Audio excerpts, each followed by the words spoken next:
Mars media நேயர்களுக்கும் அன்பர்களுக்கும் இந்த நாள் இனிய நாளாக அமைய எல்லாம் வல்ல இறைவனை பிரார்த்திக்கின்றோம். இந்த சேனல் உங்களுக்கு பிடிச்சிருந்தா மறக்காம சப்ஸ்கிரைப் பண்ணுங்க, ஷேர் பண்ணுங்க, லைக் பண்ணுங்க, கமெண்ட் பண்ணுங்க. எனதருமை ரிஷபராசி நேயர்களே, இந்த அருமையான பதிவில் நம்ம என்ன பார்க்க போறோம் அப்படின்னா, நிகழும் மங்களகரமான குரோதி வருடம் மார்கழி மாத ராசி பலன். மார்கழி மாதம்னாலே ஆண்டாள் தான், திருப்பாவை. ஸோ தினந்தோறும் திருப்பாவை பாராயணம் பண்ணுறது ரொம்ப விசேஷம். நம்ம சேனலில் கூட இருக்குது, நீங்கள் பார்க்கலாம். சரியா? அதே மாதிரி இந்த மார்கழி மாதத்தில் வர்ற அமாவாசை அனுமத் ஜெயந்தி. ஸோ அனுமன் வழிபாடு விசேஷம். அந்த வகையில் இந்த மார்கழி மாதம் உங்களுக்கு மாற்றம் தரும் மாதமா, இல்லை ஏமாற்றம் தரக்கூடிய மாதமா, கவனமாக இருக்க வேண்டிய மாதமா, பரிகாரம் செய்தால் எந்த அளவிற்கு முன்னேறலாம் அப்படிங்கிறத பற்றி இப்போ நம்ம தெளிவாக பார்க்க போகிறோம். ஃபர்ஸ்ட் ஆஃப் ஆல், உங்களோட ராசிநாதனும் 11 ரோகாதிபதியான சுக்கிர பகவான் 9ஆம் இடத்துல இருக்கிறது ரொம்ப விசேஷம். ஏன்னா பாக்கியங்களை அனுபவிக்கக்கூடிய ஒரு வாய்ப்பினை இந்த ராசிநாதனும் 6ஆம் இடத்து அதிபதியுமான சுக்கிர பகவான் கொடுக்க போறார். உத்தியோகத்தில் இருந்து வந்த குழப்பங்கள்லாம் குறையும். தொழில் வியாபாரம் அற்புதமாக நடைபெறும். உடல் ஆரோக்கியம் சிறப்படையும். மனதளவில் இருந்து வந்த வேதனைகள் கொஞ்சம் குறையும். அதேமாரி கடன் சுமை குறைவதற்குண்டான வாய்ப்புகள் அதிகரிக்கும். தந்தையார் வழி உறவினர்கள் ஆதரவாக இருப்பார்கள். மூத்த உடன்பிறப்புகள் உங்களுக்கு அனுகூலமாக இருப்பார்கள். அதுவே உங்களுக்கு பெரிய ப்ளஸ் பாயிண்ட். அடுத்தபடியா வீடு, மனை, வாகனம் இதெல்லாம் மராமத்து பண்ணணும். அதாவது இந்த கொஞ்சம் சர்வீஸ் பண்ணி வச்சுக்கலாம், வீட்டை கொஞ்சம் ஒரு ஏதாவது ஓட்டைக்கிட்டே இருக்கும், அதெல்லாம் சரி பண்ணி வச்சுக்கலாம். அதெல்லாம் பண்ணுற ஒரு பாக்கியம் கண்டிப்பாக வந்து சேரும். 30/12/2024 முதல் இந்த சுக்கிர பகவான் உங்கள் ராசிநாதன் எங்கே வரப்போறான்னு ஜீவனஸ்தானமாக 10ஆம் இடத்துக்கு வரப்போறார். 10ஆம் இடத்துக்கு வந்தாலே பரபரப்பாக இருக்கக்கூடிய ஒரு சூழல். வேலை பளு அதிகரிக்கலாம். தொழில் வியாபாரத்தில், உத்தியோகத்திலையும் வேலை பளு அதிகரிக்கலாம். ஆனால் அதற்குண்டான ஒரு முன்னேற்றம் உங்களுக்கு தேடி வரும். குடும்பத்தில் சின்ன சின்ன குழப்பங்கள் இருந்தாலும் அதெல்லாம் நீங்கள் பெருசு பண்ணிக்கவே மாட்டீங்க. எப்போவுமே பெரிய பிரச்சனை வந்தாலே அதை ஈஸியாக எடுத்துன்னு போயிடுவீங்க.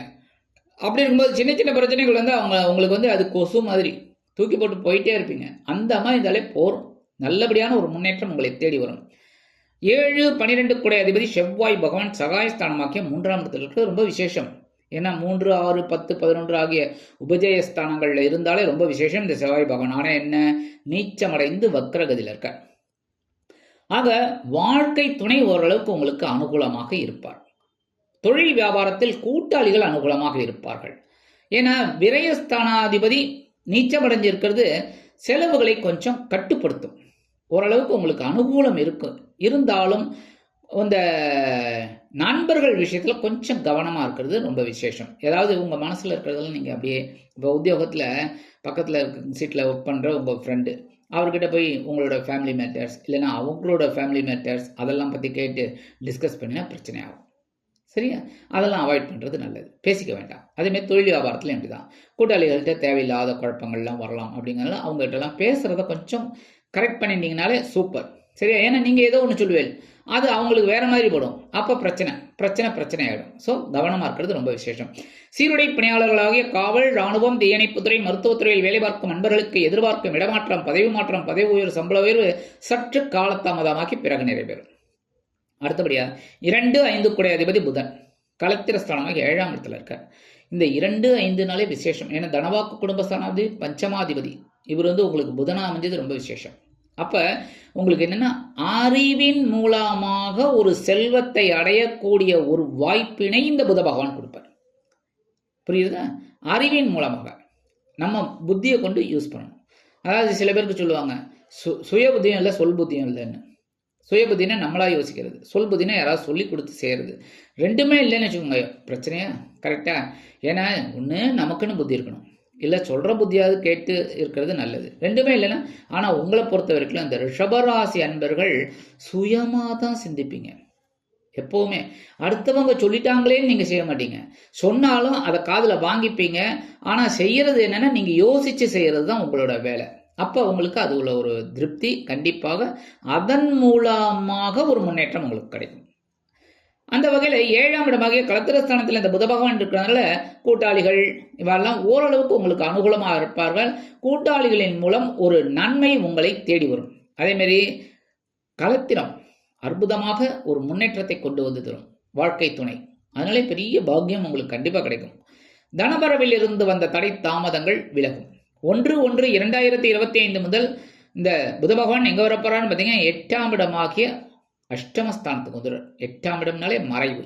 கரெக்டா? 6, 8, 12. அப்ப இந்த மறைந்த புதன் நிறைந்த லாபத்தை கொடுப்பார். அதுவும் போக சூரிய பகவான் இணைந்து புதாதித்ய யோகத்தையும் கொடுக்குறார். ஸோ உங்களுக்கு இப்ப எந்த அளவுக்கு கடுமையாக உழைக்கிறீர்களோ அந்த அளவிற்கு ஒரு வருமானத்தை கொண்டு வந்து தருவார் புத பகவான். அதே மாதிரி எழுத்து மற்றும் அச்சுத்துறையில் இருக்கும் அன்பர்களுக்கு புதிய ஒப்பந்தங்களின் மூலம் வாழ்க்கை பிரகாசமாக அமையும். கல்வி பயிலும் மாணவிகள் கல்வியில் அற்புதமான ஒரு முன்னேற்றத்தை காண்பார்கள். அறிவுத்திறன் விருத்தியாகும். அதற்குண்டான மதிப்பு கண்டிப்பாக கிடைக்கும். சுகாதிபதி சூரிய பகவான் அஷ்டமஸ்தானமாக 8ஆம் இடத்துல இருக்கார். 8ஆம் இடத்துல இருக்கிற சூரிய பகவான் மூலமாக உடல் ஆரோக்கியத்தில் கவனமாக இருக்க வேண்டிய அவசியம். ஏன்னா சூரியன் உஷ்ணமான கிரகம். உஷ்ணமான கிரகம் 8ஆம் இடத்துல மறைவுனாலும் சூரியனுக்கு மறைவு கிடையாது. சூரியன் சந்திரனுக்குலாம் மறைவு கிடையாது. அப்ப மறைவு ஸ்தானம் அப்படின்னாலும் சூரிய பகவான் அவரோட வேலைகளை காட்டுவார். என்னன்னா ஒரு டென்ஷனை கொடுப்பார். உத்தியோகத்தில், தொழில் வியாபாரத்துல எல்லாம். அப்ப நம்ம கவனமா இருக்கணும். அப்ப உடல் ஆரோக்கியத்துல கவனமா இருந்தாலே ஒரு விசேஷமான பலன்கள் உங்களை தேடி வரும். அந்த வகையில உறவினர்கள் ஓரளவுக்கு உங்களுக்கு அனுகூலமா இருப்பாங்க. வெளியூர் அல்லது வெளிநாட்டு பயணங்கள் உங்களுக்கு அற்புதமாக நிறைவேறும். அதன் மூலமாக உங்களுக்கு சில நன்மைகள் அருமையாக வந்து சேரும். சில பேருக்கு வீடு, மனை, வாகனம் இதை வாங்குறதுல இருந்த வந்த தடை தாமதங்கள் விலக ஆரம்பிக்கும். அடுத்தபடியாக 8, 11 கூட அதிபதி குரு பகவான். அவர் ஜென்மராசியில் இருக்கார். ஜென்மராசியில் இருக்கும்போதே குழப்பத்தை தான் கொடுத்துருக்காரு. ஆனால் இப்போ என்னன்னா வக்ரகதியில் இருக்கார். ஸோ ஓரளவுக்கு உங்களுக்கு தெளிவாக யோசிக்கக்கூடிய ஒரு வாய்ப்பினே இந்த குரு பகவான் வக்ரகதியில் கொடுத்துருக்கார். ஏன்னா உங்கள் ராசிநாதன் சுக்கிர பகவானுக்கு பகை கிரகம் அப்படின்னு சொல்லக்கூடிய குரு பகவான் வக்ரகதியில் இருக்கிறது நல்லது தான். ஆனால் இவர் தான் அஷ்டமாதிபதி, லாபாதிபதி. லாபம் அப்படின்னு பார்த்தீங்கன்னா தொழில் வியாபாரத்தில் கொஞ்சம் அப்படி முடக்கத்தை காமிக்கிறார். ஓரளவுக்கு வருது, பெரிய அளவில் இல்லை, ஆனால் பரவாயில்ல, ஏதோ சர்வே பண்ணுற அளவுக்கு வந்துட்டு இருக்கு. அஷ்டமாதிபதி அப்படிங்கும்போது உடல் ஆரோக்கியம் பரவாயில்ல, ஓரளவுக்கு நீங்கள் பயந்த அளவுக்குலாம் ஒன்றும் கிடையாது. மருத்துவ செலவுகள்லாம் கிடையாது, கொஞ்சம் கொஞ்சமாக குறைஞ்சிட்டு இருக்கு, ஒன்றும் பிரச்சனை இல்லை. ஏன்னா வக்ரகதியில் இருக்கார். இருந்தாலும் இந்த குருவோட பார்வைன்னு பார்த்தீங்கன்னா சூப்பராக இருக்குது. ஜென்மராசியில் இருக்காருன்னு தான் பேர். ஆனால் பார்வை பலம் ஒன்றே போதும். என்னென்னா 5ஆம் இடமாகிய பஞ்சமஸ்தானத்தை தனது 5ஆம் பார்வையாக பார்க்குறாரு. ஸோ குழந்தைகள் மூலமாக ஒரு சந்தோஷம் உங்களுக்கு கண்டிப்பாக இருக்கும். அதுவும் உங்களுக்கு எவ்வளோ பிரச்சனைகள் இருந்தாலும் ஜஸ்ட் உங்களோட குழந்தைகளை பாருங்க, அற்புதமாக உங்களுக்கு அந்த பிரச்சனைகள் தீரக்கூடிய ஒரு வாய்ப்புகள் உங்களை தேடி வரும். அடுத்தபடியாக 7ஆம் பார்வை 7ஆம் இடத்தையே பார்க்குறாரு. ஸோ களத்திரத்தின் மூலமாக ஒரு நன்மைகள் கண்டிப்பாக அமையும். அதாவது களத்திரம்னா வாழ்க்கை துணை. வாழ்க்கை துணை உங்களுக்கு ரொம்ப அனுகூலமாக இருப்பார். அது பெரிய விஷயம். அடுத்தபடியாக 9ஆம் பார்வை 9ஆம் இடத்தையே பார்க்குறாரு. பாக்கியம். ஸோ அனுபவிக்கக்கூடிய ஒரு வாய்ப்பினை, சந்தோஷத்தை இந்த குரு பகவான் கண்டிப்பாக தனது பார்வையால் கொடுப்பார். அடுத்தபடியா 9, 10 கூட அதிபதி சனீஸ்வரன் ஜீவனஸ்தானமாகிய 10ஆம் இடத்துல இருக்கார். சசயோகம். 10ஆம் இடம் ஆட்சி மூலத்திரிகோணத்தில் இருக்கார். ஜீவனாதிபதி, அவர் தான் பாக்யாதிபதி. ஸோ ஜீவனத்தின் மூலமாக, அதாவது உத்தியோகம், தொழில் வியாபாரத்தின் மூலமாக உங்களுக்கு ஒரு சந்தோஷத்தை, பாக்கியத்தை இந்த சனீஸ்வர பகவான் கொடுப்பார். எப்பவுமே உழைப்பாளிகளை அவர் வஞ்சிக்கவே மாட்டார். அதை மட்டும் ஞாபகம் வச்சுக்கோங்க.